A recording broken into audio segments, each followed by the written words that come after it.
اعوذ باللہ من الشیطان الرجیم بسم اللہ الرحمن الرحیم اما بعد بسم اللہ الرحمن الرحیم ہم احکام رمضان کے حوالے سے کچھ گفتگو کر رہے تھے، بیچ میں ہم نے فضائل بھی ذکر کیے۔ تو ماہ سیام ہے، ہم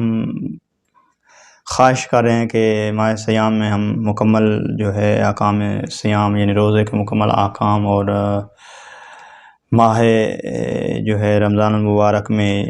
جتنی بھی جو مبتلا بے صورتیں ہیں وہ ذکر کریں، اور اس کے علاوہ چاند ثابت ہونے کی صورتیں بھی ذکر کریں، فطرے کے احکام بھی ذکر کریں، لیالی شب قدر بھی ذکر کریں، لیالی قدر جو ہیں شب قدر کی جو ہیں اعمال و احکام وہ بھی ذکر کریں۔ تو آج ہم تیسری گفتگو کر رہے ہیں۔ پہلی میں ہم نے نیت کے احکام ذکر کیے، دوسری میں ہم فضائل رمضان ذکر کیے، آج ہم مبطلات روزہ یعنی مفطرات ذکر کریں گے،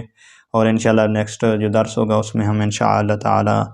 لیالی شہر رمضان ذکر کریں گے کہ ماہ رمضان کی راتوں کی کیا فضیلت ہے، اور مطلقاً فضائل ذکر کریں گے انشاءاللہ پھر بھی۔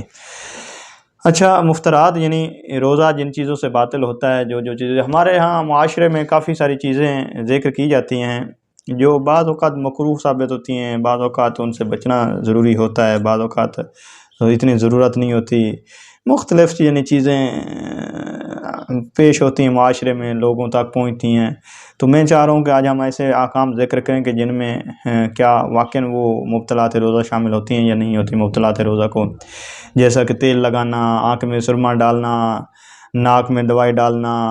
بلڈ نکلوانا وغیرہ ذالک اکثر مسائل مبتلا بے ہیں۔ تو ہم انشاءاللہ جو ہے تقریباً چند چیزیں ذکر کریں گے جو مبتلا بے ہیں، اور جن میں جو روزے کے بطلان کا اور روزے کے افطار ہونے کا سبب بنتی ہیں، ہم وہ چیزیں ذکر کریں گے۔ وہ یعنی تقریباً 10 ہیں ٹوٹل جو روزے کے مبتل ہونے کا سبب بنتی ہیں، ہم وہ 10 آج ذکر کرتے ہیں۔ 10 میں سے کچھ ذکر کریں گے انشاءاللہ، باقی بعد میں کریں گے۔ اچھا، الاول ثانی اکل و شرب مطلقاً ولو کان قلیلین او غیر معتادین، یعنی پہلی اور دوسری جو ہے عقل اور شرب ہے، یعنی کھانا پینا، چاہے وہ تھوڑی سی یعنی مقدار میں ہو یا زیادہ ہو، چاہے وہ عادی طور پر کھائی جاتی ہوں یا نہ کھائی جاتی ہوں، جو بھی کھائی پی جاتی عادی طور پر کھائی پی جاتی ہیں یا نہیں کھائی پی جاتی، اگر وہ کھاتا پیتا ہے چاہے تھوڑی مقدار میں ہے یا زیادہ میں ہے، روزہ اس کا باطل ہو جائے۔ العقل و شرب، کھانا اور پینا۔ اچھا، اب ایک اور سوال پیدا ہوتا ہے کہ جب ہم صبح سحری کرتے ہیں، کھانا کھا لیتے ہیں، سحری کر لیتے ہیں اور امساک کرنے لگتے ہیں، یعنی روز سحری کا وقت ختم ہونے لگتا ہے، تو جو ہمارے دانتوں میں ٹکڑے پھنس جاتے ہیں روٹی کے یا کسی بھی کھانے والی چیز کے پھنس جاتے ہیں، ان کو نکالنا واجب ہے یا نہیں ہے واجب؟ تو یہاں سے ثانی حفظ اللہ کے نزدیک جو میں ان کے احکام ہی پڑھ رہا ہوں، ان کے مقلدین کے لیے باقی میں اختلاف ہوگا، ممکن ہوگا، لیکن جو زیادہ عموماً یہ چیز وارد ہوتی ہے، لا یجب التخلیل بعد العقل لمن یرید الصوم، جو روزہ رکھنے کا ارادہ رکھتا ہے اس کے لیے ضروری نہیں کہ وہ دانتوں میں خلل کرے، یعنی دانتوں میں وہ چیزیں نکالنا شروع کرے، اس کے لیے واجب نہیں ہے، اس کے اوپر اس پر واجب نہیں ہے کہ وہ تخلل کرے، وہ دانتوں میں وہ لکڑیاں مارنا شروع کر دے اور دانتوں سے نکالے، واجب نہیں ہے۔ ہاں، اگر دانتوں میں پھنس گئی اور اس کو خطرہ ہے کہ وہ اس کے روزے کے باطل ہونے کا سبب بنے گا یا اندر جانے کا سبب بنے گا، تو پھر وہ نکالنا اس کے لیے ضروری ہے۔ اگر وہ بھولے سے اندر چلی گئی ہیں، دانتوں میں پھنسی ہوئی تھی، اس کے اوپر واجب نہیں تھا نکالنا، اس نے نہیں نکالی، لیکن وہ بھولے سے اندر چلی گئی ہیں، تو وہ روزے کے لیے ضرر ثابت نہیں ہوگا، روزہ باطل نہیں ہوگا۔ اچھا، اسی میں مسئلہ دوسرا یہ کہ مستحب احتیاط مستحب ہے کہ بندہ جو ہے نا، وہ جو بندے کے سینے سے بلغم نما کوئی رطوبت خارج ہوتی ہے یا دماغ سے کوئی چیز خارج ہو کے منہ میں آتی ہے، تو اس کو نہ نکلے، یعنی احتیاط مستحب کی بنا پر وہ نہ نکلے۔ ہاں، اگر اس کے منہ میں چلی جاتی ہے تو مشکل نہیں ہے، اگر اس کے سینے سے جو چیز خارج ہو کے آتی ہے بلغم کی صورت میں، یا مثلا کوئی اینیون رطوبت آتی ہے یا دماغ سے آتی ہے، تو وہ بہتر یہ ہے کہ وہ نکلے نہ. اگر نکل لیتا ہے تو مشکل نہیں ہے، روزے کو مسئلہ نہیں بنتا. ہاں اگر وہ یہاں تک پہنچ جائے تو نکال دے، ہاں دانتوں کے بیچ میں حلق سے نکل کر آ کے یہ منہ تک ہونٹوں تک پہنچ جائے تو نکال دے، بہتر یہ. اگر نکل لے گا تو مسئلہ نہیں ہے.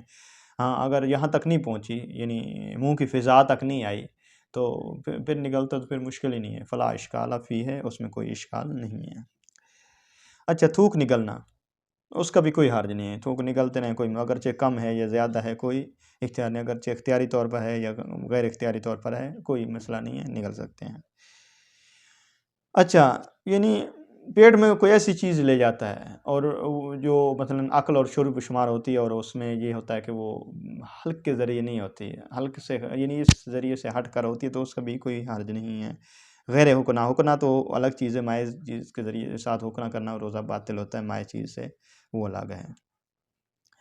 اس طرح مثلا وہ زخم پہ کچھ لگاتا ہے، کان میں کوئی چیز ڈالتا ہے، یا ناک میں کوئی چیز ڈالتا ہے، یا آنکھ میں جیسے سرما ڈالنے کی روایات چلی ہوتی ہیں تو روزہ باطل ہو جاتا ہے. کوئی روزہ باطل نہیں ہوتا سرما ڈالنے سے،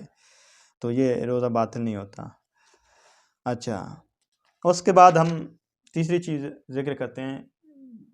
جمع کرنا. قبلن او دوبرن، چاہے یعنی اگلی شرمگاہ میں ہو یا پچھلی شرمگاہ میں ہو،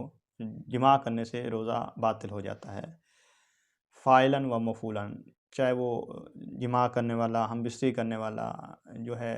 مباشرت کرنے والا فاعل ہو یا مفعول ہو جس کے ساتھ کی جا رہی ہو، چاہے وہ حرام فعل سے کرے یا حلال سے کرے، یعنی چاہے وہ اپنی منکوحہ جو ہے زوجہ سے کرے، یا وہ حرام فعل میں زنا کرے، یا مثلا وہ لڑکے لواط کریں، جو بھی ہے اس میں روزہ اس کا باطل ہو جاتا ہے. حیاً و میتاً، چاہے زندہ ہوں یا مردہ. یعنی مردہ سے مراد یہ کہ مردہ میت کے ساتھ بھی جیسے کہ ہوتا ہے، واقعات ہوتے ہیں، اگر کرتا ہے وہ روزہ دار کسی مردہ باڈی کے ساتھ، تو اس کا بھی روزہ باطل ہو جائے گا. اچھا وہ جماع کرتا ہے، مباشرت کرتا ہے، لیکن اس کا شک جو ہے نا، اس کو شک ہوتا ہے کہ وہ دخول ہوا ہے یا نہیں ہوا، یا مثلا دخول ہوا ہے یا حشفہ داخل ہوا ہے یا حشفے سے زیادہ داخل ہوا ہے، تو وہ جو ہے اس کا روزہ بھی باطل ہو جائے گا. یہ بھی مبتلا بے مسئلہ ہے، لیکن بیان نہیں کیا جاتا. یہ بھی روزے کے بطلان کا سبب بنے گا، لیکن یہ ایک یہ ہے کہ اس کا اوپر کفارہ واجب نہیں ہوگا، جو شک کے مورد میں جو ہے کہ دخول ہوا ہے یا نہیں ہوا.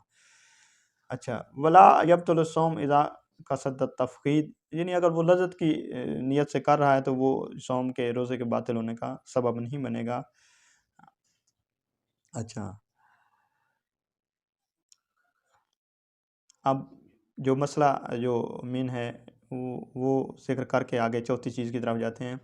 فرق نہیں ہے روزہ باطل ہونے میں، یعنی روزہ باطل ہو جائے گا کس صورت میں کہ وہ جو جماع کر رہا ہے، مباشرت کر رہا ہے، ہم بستری کر رہا ہے، وہ اس کا قصد انزال کا ہو یا نہ ہو. انزال یعنی منی کا خارج ہونے کا قصد ہو یا نہ ہو، وہ اس نیت سے کرتا ہے، اس قصد سے کرتا ہے کہ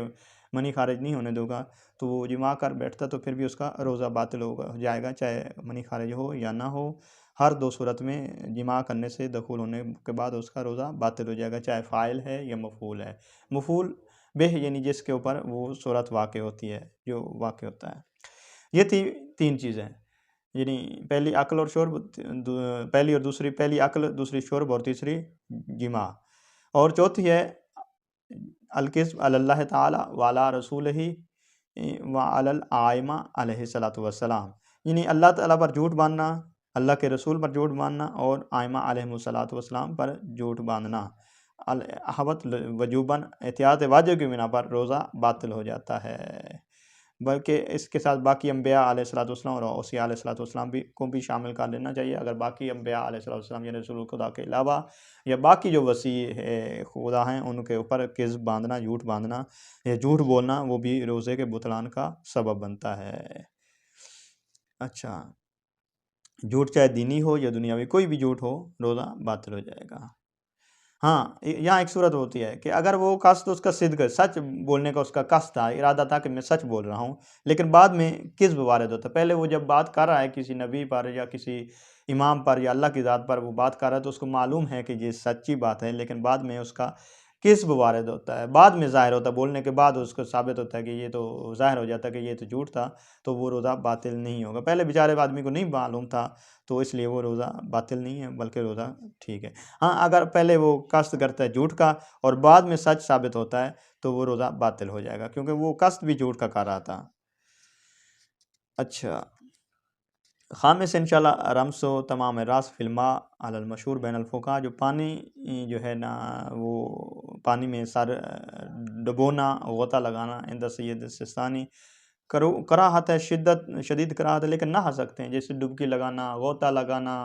چاہے تدریجاً ہو یا دفعاً ہو۔ انشاءاللہ یہ جو ہم 5واں مورد ہے یہ ہم اس سے کل شروع کریں گے، اور آگے جو 10 چیزیں ہیں وہ مکمل انشاءاللہ ہم کل تمام کریں گے۔ وآخر دعوانا ان الحمد للہ رب العالمین۔